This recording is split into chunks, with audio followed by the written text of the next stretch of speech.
let's just get on with it. Jump cut. And here we have Lugnut transformed up into his vehicle mode, and you can see it's a B-2 bomber. I've showed it off in several of my past reviews. I'm not going to do any vehicle mode size comparisons. I'm just going to move right on to detail. You can see this nice kind of smoky brown translucent plastic for the cockpit. These really cool rotating machine guns on the sides of the cockpit as well as the top of the plane. Aside from the colors, he's actually proportionately and design-wise fairly accurate to a B-2 bomber. I really like it. Though I don't understand why he has giant frickin' nuclear missiles under his wings. That's just kind of silly. Yeah, that's just kind of silly, guys. But yeah, overall, not bad looking figure. Not a terrible length either, but I mean, still kind of small for what he's supposed to be. This is a huge plane. I've seen one of these planes in person, and they are enormous. They are way bigger than a truck, and this guy is maybe like 30% bigger than a particular truck that we looked at recently. It's just kind of sad. He does have landing gear, which do fold up into the bottom of the plane like so. And reorient everything. And yeah, really nifty paint. The hazard band is really cool. Very cool gold Decepticon symbol painted on, just like on Starscream, who we looked at last time. And overall, just a very nifty looking plane. I really like this plane mode, and it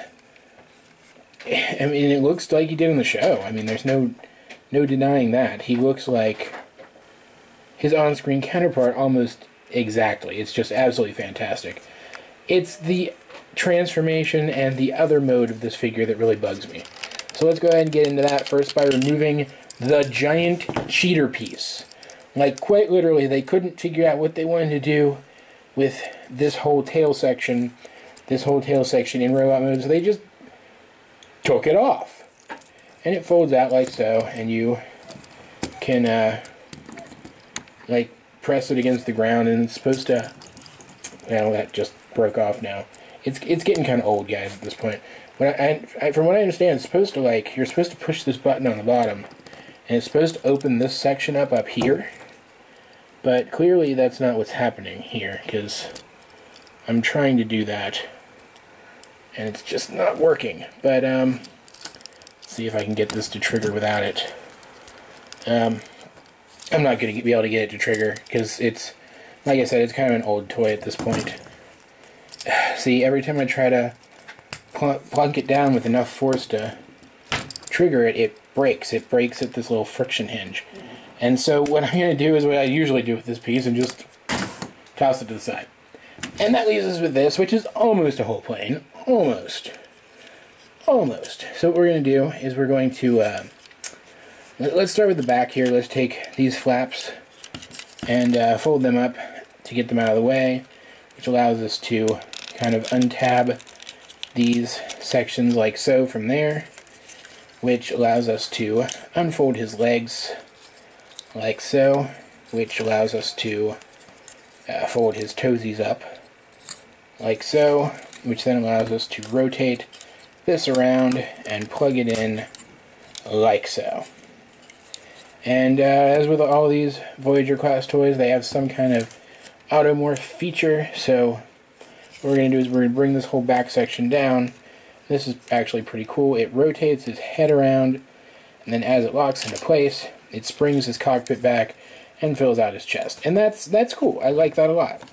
It's very, very nifty. And he's pretty much almost completely transformed. So, as with most of the animated toys, simplicity. Simplicity at its finest. Next, we're going to fold his wingtips up. Then we are going to unplug his arms from these very stiff pegs right here. Then bring them down like so. And rotate them forward on their little ratchet joints. Just kind of one click to get them in the proper orientation for these giant intake vents to now be shoulders. And then we're going to come down here and we're going to take these wing-like things on the missiles, and we're going to push them forward which opens up the hands and reveals these little button gun barrel thingies, and I'll show you on this side a little bit better. Just like so. Very, very simple. And it kind of resembles the little red button in his hand in the show that he would punch stuff with and cause a nuclear explosion. Well, a nuclear-esque explosion. It couldn't have been an actual nuclear explosion, or all the humans in the area would have died of radiation poisoning. But that's beside the point. And here you have the complete Lugnut. He, I'm pretty sure I've been calling him Lugnut and not something else. I mix up this guy's names every once in a while, because honestly, I didn't like this character very much. I thought he was a cool addition to the lore, because he was like the devotee to Megatron and believed all the propaganda, and that contributed to Megatron's rise during the series. But otherwise, I felt like he was just kind of there to be there. As I mentioned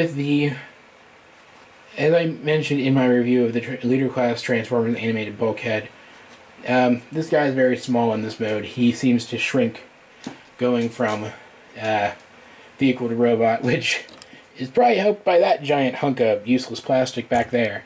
But, yeah. I'm actually going to grab that hunk of useless plastic real quick.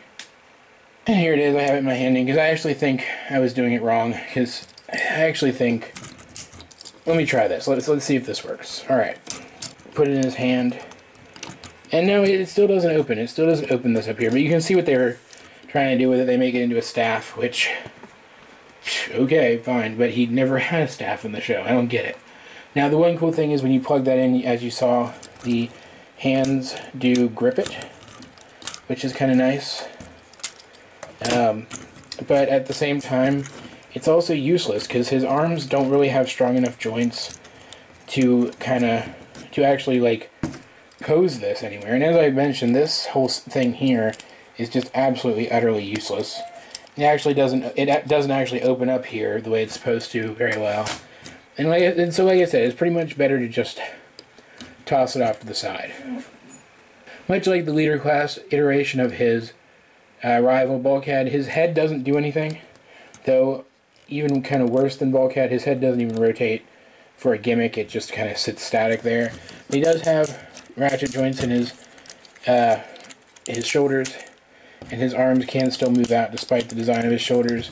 And he does get a double joint at his elbow. Nothing at the waist due to transformation, but a full range of movement in his legs. Partially due to transformation, since these do fold for transformation, but I will take what I can get on this kind of lackluster figure. And don't get me wrong, I don't regret getting him, because I do like his design enough that I'm glad I got him.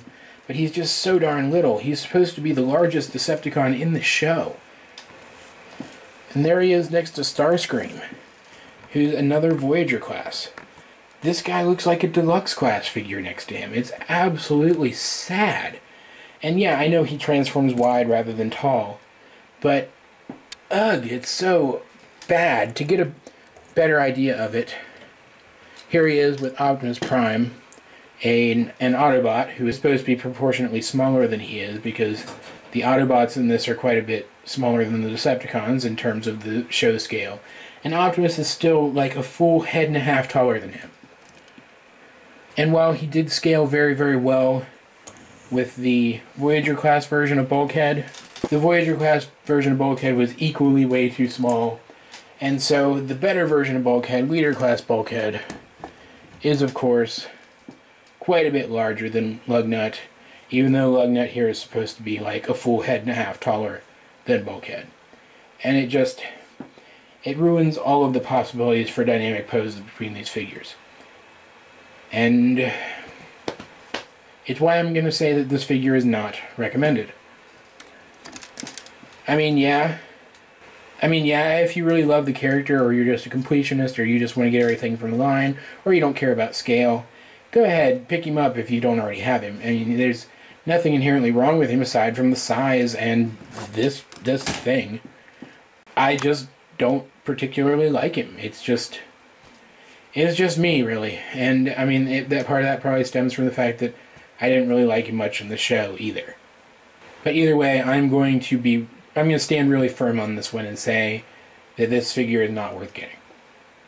Especially not now, so long after the fact when he's going to be so marked up, it's ridiculous. But yeah, guys, that's pretty much it for this review. I'm really sad to have to go in such a negative direction with this one, but I did say a couple reviews ago that I was going to dump pretty hard on this guy, and, well, clearly I wasn't lying.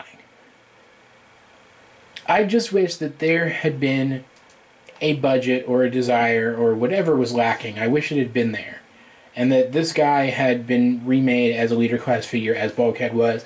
Getting this guy with electronics, maybe like a flashing red light in his hand or something, would have been absolutely spectacular. And I think it's a huge missed opportunity on the part of the designers of the toy line, the distributors of the toy line, the whole, like, heads of the entire Transformers animated franchise. I was really hoping at some point we'd get a third-party figure that filled that void, but that is yet to happen. I guess it still could, but I really doubt it at this point. So, yeah, kind of, I don't know, stay away from Lugnut. He's not good. He's not good. At all. I mean, not really. But I did enjoy making this review, and I hope you enjoyed watching it. Be sure to help me out, like and subscribe, leave a comment down below if you feel so inclined. In the description down below, you will find a link to all the stuff I'm working on, as well as my collections video. Check that out, and if you see anything in it that you'd like me to review, let me know and I'll see what I can do.